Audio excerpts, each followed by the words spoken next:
This week's reader question is about how high of a credit score do you need to get all of these amazing credit cards that we always talk about. It's no secret that credit cards are the #1 way to rack up points, especially for those of us in the United States.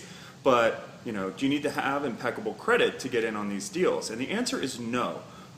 You need to have good credit, but what good credit is in the eye of the beholder. So, in general, I would recommend, it's good to have at least a 700 credit score.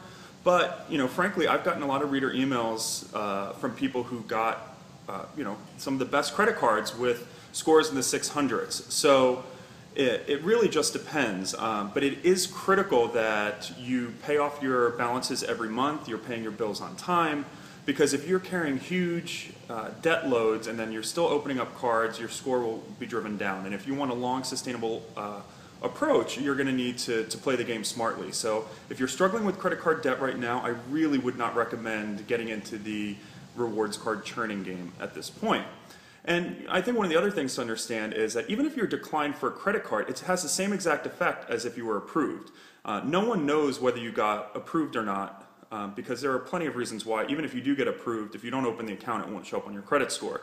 So, yes, in the future you may have to disclose if you were declined for a credit card application with that lender, but in general, the only way you're going to find out if your score is strong enough for a card is if you apply. No one can tell you whether you're going to get approved or not. Even if you have an 830 score, you could still get declined based on a number of different factors, like having too many cards with that issuer or having a random blemish on your report from years ago.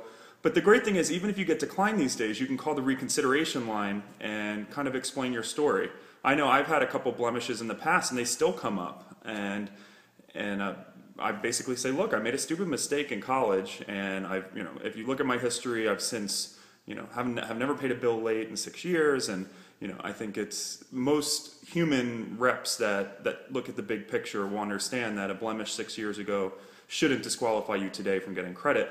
That being said, the automatic computer that evaluates your application may think otherwise, but never take what the computer says as the answer. So that's my roundabout way of saying, you should have a strong score. Aim for at least 700. If you're a 750 or above, you're golden. And but even when you've got a strong score, there are things you need to take into consideration. So feel free to ask any questions below.